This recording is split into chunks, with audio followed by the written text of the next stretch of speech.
Hello, magandang umaga sa lahat ng mga nanonood sa atin pong live.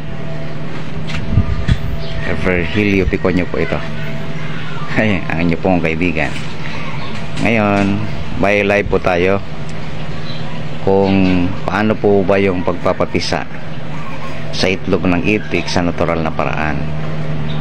Kasi sa kasalukuyan marami po ang nagpapapisa ng itlog ng manok, itlog ng itik, kung ano pang mga itlog sa pamamagitan po ng mga ginagamit na panibagong pamamaraan sa pamamagitan ng kuryente, yung tinatawag po na incubator. Ngayon sa akin po ay yung unang pamamaraan, sa makalumang pamamaraan po ang ginagamit ko. Marami po kasi ang nagtatanong kung paano ginagawa po yun. Yan. Kasi mahirap naman po. Maraming nagtatanong kung paano daw yun hindi namamatay, hindi nasisira yung itlog ng itik dahil sa bilad ng araw. Ganito po yun. Ito po yung ebidensya. Ito po, pangatlong araw ko na po itong binibilad ngayon. Yeah. Ano lang po ito, konti lang. Kasi ito po yung mga malalaking itik, yung Peking duck. Yan. Nangamatay po kasi nung summer. Dahil yung iba po nalason doon sa mga tubigan na kung saan ay pinagagala po natin, namatay. Yung iba naman po namatay dahil sa kakulangan ng pagkain, dahil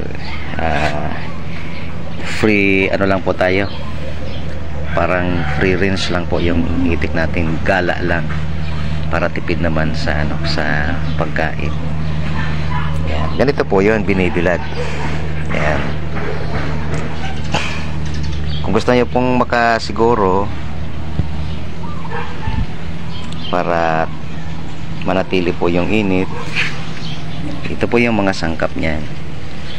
Ito po yung ginagamit ko. Ang tawag po dito sa Bicol, arugasang o ipa. Yan, yung balat ng palay. Para sigurado, kailangan pong ibilad kasi baka basa yung yung balat ng palay, yung ipa. Yan, binibilad po natin yan para sigurado. Ngayon, may mga nagtatanong, ilang oras ba binibilad? Kasi akala nila parang nagbibilad ng palay. So hindi po yun ganon, kasi mamamatay po yun. Yung unang pagbilad po nito, ang init niya pwedeng umabot ng 40 yung temperatura niya, yung init 40, parang sobrang lagnat. Yan, ganyan. Sa akin po kasi yung aking ginagamit na temperature ay hindi po ako gumagamit ng temperature na nabibili. Yung sa akin po ay yung balat ko lang po ang ang binibilad ko yung itlog, yung katamtamang init niya. Hahawakan mo kung medyo mainit na po siya. Pag mainit na siya, ididikit mo lang po sa aking braso, o pwede naman po dito sa, halimbawa dito sa paa, igaganyan mo lang po yung temperature niya, yung parang mainit na po siya. Yan na po katamtama. Kasi hindi naman po kailangan na sa pagpasimula ng pagbuhay ng sisiyo ng itlog, ng itik, na bigla ang init. Ayan. Parang gagayahin mo lang po yung yung paglimlim ng pato o kaya ng manok. Ayan. Yung katamtaman lang init, kasi pag sobra pong init, mamamatay naman po yung similya ng itik. Kaya kailangan katamtama lang po. Depende po sa init. Halimbawa, tulad ngayon, alas 9, medyo malimlim. Pero yung katamtaman po sana na init, mga 9:30 or 10. Ngayon, pag sa pasimula po ng pagbilad ng itlog ng itik, makikita nyo na may mga lumalabas po na tubig yung galing sa loob ng itlog. Kaya kailangan, yung ganito po, kailangan na haluin yan. Halimbawa ganito, yan, bumili po kayo ng katsa o kaya screen. Ako sa akin po, katsa yung yung sa arena, yan, sa arena po, o flour. Yan. Tapos kailangan pag binilad nyo, halimbawa sa ilalim ng semento, o kaya kailangan banig. Ito lang po yung sako ang ginamit ko. Saka medyo mainit na po yung pader para hindi naman po masobrahan yung init. Kung katamtaman po ang init, mga kalahating oras. Kung mainit na mainit, kalahating oras, mainit na po yon. Kailangan po na balutin yung katsa, dahan-dahan lang yung itlog para hindi naman pumabasag. Tapos ano po ang gagawin? Kailangan po na meron tayong ganito, konti lang po kasi ito, lampas lang pong 100 ito. Kailangan meron pong kayong ganito, ipapasok, may ipapasok po natin dito habang mainit pa yung binilad na itlog, na yung temperature niya po ay hindi pa baba sa 37. Yan yung init niya, 37, 38 or 39 sa pasimula. Tapos dito na po nakabalot, kailangan ipasok yung nakabalot na itlog. Meron naman pong nagtatanong, mga sabi nila, yung mga ilang araw naman yan ibibilad. Kung mainit po yung panahon, sa loob po ng 9 na araw, kailangan na ibilad ito. Kailangan yung ibilad dyan, para kailangan po yung init ng araw. Pero habang tumatagal, habang dumadaan yung unang araw, dalawa, pangatlo, hanggang sa pang-9, hindi na po kaparehas ng unang ibilad ganon katagal. Kasi tulad nito ngayon, dahil binubuhay pa lamang siya, kailangan po naka-open yung katsa habang binibilad yung itlog ng itik. Pero pag halimbawa mga buhay na po siya, kailangan po kasi sa loob ng 5 araw, kailangan silipin na yan para makita mo po kung yung bang itlog ay may similya o mabubuhay o kaya wala, para pwede pang lutuin at iprito o iprito or ilaga yung itlog ng itik para hindi po masayang. So kailangan 5 araw, kailangan po na po, sabi sa Bicol, silawon, para makita po kung mabubuhay or hindi. So pag nakita mo po na mabubuhay, kailangan po na huwag ibibilad sa sobrang init. Hindi na po yung kailangan na direct heat tulad ngayon na binubuhay pa lamang natin. Pwede po siyang iganon, itiklop ito para yung init na tumatama, yung init ng araw na tumatama, hindi yung sobra. Kasi buhay na po siya, binubuhay na natin. Ibig sabihin, may sarili na siyang init doon sa ilalim, kaya hindi na kailangan yung sobrang init ng araw para hindi siya mamatay. Yan. So pag uminit na po siya, yung temperature ko po ay sa balat ko lamang. Pag maramdaman ko po na mainit na siya, parang may lagnat, yun, ibabalot na. Kailangan pong ipasok na dito. Yan. Pag naipasok na po dyan, ang gagawin naman po noong ibinalad kong ipa, Ito po. Ito po yung pinakasara doon sa loob ng lalagyan po natin ng itlog na binilad. Kasi ito yung magkukontrol para hindi ma-evaporate yung init ng itlog na binilad. So ito po yung magkukontrol. Parang ito yung pinakasara sa ibabaw. Yung init nasa loob, yung itlog, para hindi siya lumabas. Yan, para hindi po siya lumabas. Yung init niya, yan parang pong siya na yung naglilimlim, parang patong naglilimlim doon sa itlog. Yan. Yan na po yung parang naglilimlim na. Ngayon, ano ang gagawin po pag nakita po natin na 9 na araw ay buhay na? Yan.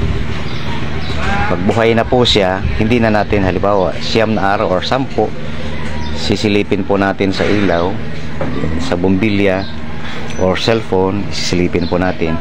Kung buhay na po siya, hindi na kailangan ibilad yung 9 at 10 araw.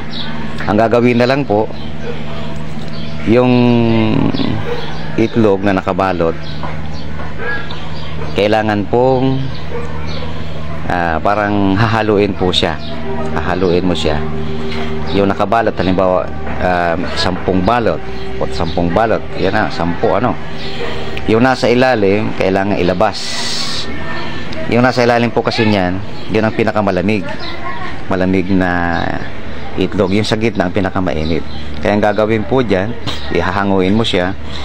Tapos yung malamig na dating nasa ilalim, yun ang ipapagitna po natin. Yung nasa ibabaw at sa gitna, ay yung nasa gitna na mainit, yan po ang lalagyan natin sa ilalim. Yung pinakamalamig na parte, doon po sa gitna or sa ibabaw, para ano po, maging parehas yung init ng itlog, para mapisa po siya. Ayan, halimbawa pag 13 days na po, yung 13 days or 15, kailangan po bawat 3 oras kailangan po na haluin po yan, kasi sobra na po ang init niyan. Kung hindi naman po, kailangan po yung electric fan, ilalabas po siya, tapos kailangan electric fan, kasi makikita po ninyo yung pato pag naglilimlim mo, kaya yung manok, o umaalis siya doon sa ano, sa kanilang pugad.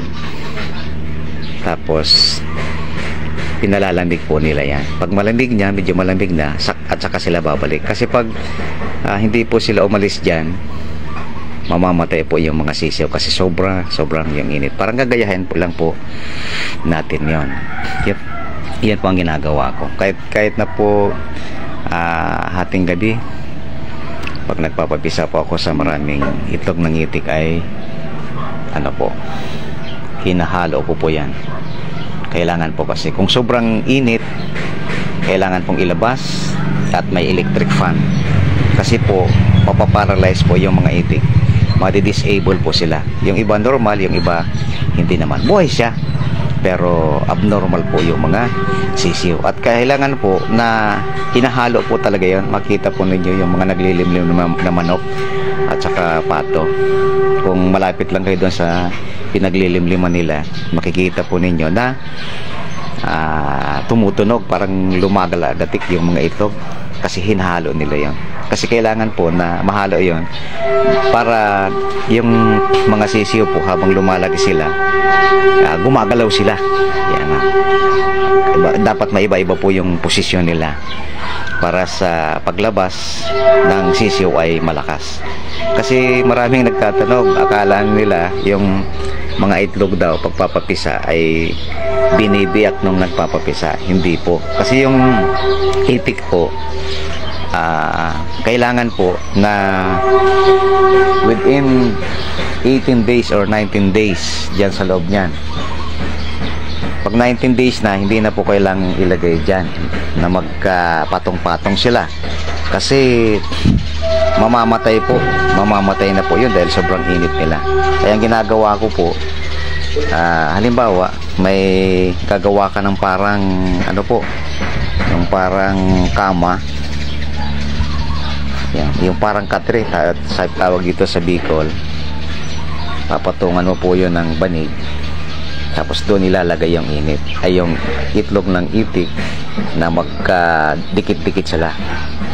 Tapos may sapin sa ilalim ng ipa o kaya pwedeng banig, basta dikit-dikit. Tapos may kumot, linalagyan po ng kumot, kasi yung kumot yun ang magme-maintain, ang magpokontrol para hindi lumamig yung itlog. Pero pag ganyan na po 19 days na, or pag sapit ng 20 days, 22, 23, kailangan po sa bawat oras kailangan po na haluin na yon. Kasi ano mangyayari po dyan, yung nasa paligid, yung pinakagilid po na itlog, malamig po yon. Ang mainit yung nasa gitna. Kaya ang gagawin po, yung nasa gilid na malamig, igigitna. Tapos hahaluin mo po yan dahan-dahan para maging ano po, maging parehas yung init at sabay-sabay na lumaki yung mga sisiyo. Kasi pag 25 days, makita mo po yan, maitim na yung itlog. Tapos makikita po ninyo doon sa itlog na pag sinilip nyo, merong bakanting parte doon. Yan, nandun po yung oxygen, doon nakadepende para huminga yung mga sisiw. Ngayon, pag makita mo po yan doon within 27 days, dahil 28 days pag parehas po yung init at maganda yung semilya, isa na po yon, butas na yan. Pero kung hindi naman, within 27 days, ano po na yan, nabubutas na po yan. Ang bumubutas po dyan sa itlog mismo, yung tuka mismo ng sisiw. Kasi ano na po yon, dahil sa sobrang init, within 27 days or 28 days, nagiging crunchy na po. Ano po, yung sabi po dito sa Bicol, maragmo na, dahil doon po sa sobrang init, ano, marupok na siya. Kaya kailangan yung mga itik naman, habang binubuhay mo, kailangan ginagalaw yon, ano po, hinahalo para gumalaw na gumalaw yung sisiw at malakas siya, para sa oras na pwedeng nabultas na nila yung itlog nila, yung pinaka shell, lalabas po sila within 28 or 29 days. Yan. Pero hindi po sabay-sabay yon, dahil sa karamihan minsan, dahil nakulangan siya ng lamig, medyo atrasado po yung kanyang paglaki, medyo mahuhuli siya. Pwedeng abutin po ng 30 days or 31, pero okay pa yon. Pero pag sumubra po doon, mga abnormal na po yon, hindi na sila makakalabas doon, kaya mamamatay na po sila. Yan, yun lang po ang paraan para mapisa po yung itik sa pamamagitan po ng bilad sa araw. Kailangan hindi masobra, parang bang nagbibilad ka ng isda, kailangan to yun, or palay. Hindi po ganon. Kailangan yung init ay katamtaman lamang. Bago ko po ito natutunan, ay nako, dahil may sarili po akong itik noon, marami po akong tinatanungan, mga nagtatanong ako doon sa may mga hatchery. Hindi po sila nagtuturo kung paano ang pagpapapisa, kasi siguro iniisip po nila kung matututo yung mga nagtatanong sa kanila, magiging kakompetensya nila po yun. Pero sa akin po hindi, dahil gusto ko ring makashare ng knowledge sa iba. Dahil kung wala pong kuryente, di wala pong incubator, di ganito po. Kung gusto nilang magpalimlim kahit nasa manok, kailangan po lang talaga ang pag-aralan. Hindi basta-basta makukuha po ito. Kailangan na pag-aralan po na medyo mahaba-habang panahon, kasi kailangan yung temperature or init ng itlog kung paano mabubuhay. Ako po, ang daming sinayang ko, 1,000 itlog ng itik ang sinayang ko bago natuto nito, kasi gusto ko talagang matuto kung paano. Kasi once na gusto kong magkaroon po ng itik or itika ng marami, alam ko po kung paano magpapapisa at hindi na bibili ng sisiw ng itik. Kasi doon po sa mga hatchery, minsan hindi naman po lahat, pero marami po dati na ibibigay po sa iyo, hindi naman totally mga babae, halo-halo. Yan, meron naman po na noon, yung nakausap ko, bumili siya ng sisiw ng itik kasi nakikita naman po yung yung kasarian po ng itik, pagkapisa niya. Basta po, mga 3 days to 4 days, ganyan. Pwede mo pong tingnan, makikita naman po kung female or male ang itik, lalaki or babae. Kaya pwede pong i-separate yung mga babae at mga lalaki. Ngayon po ang pagkakaalam ko, 65 pesos each, po,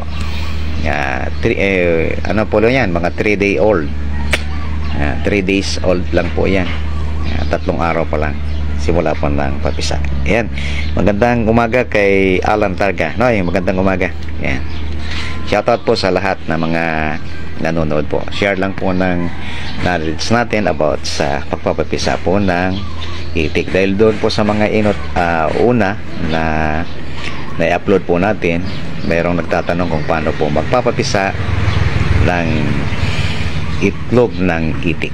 Yan.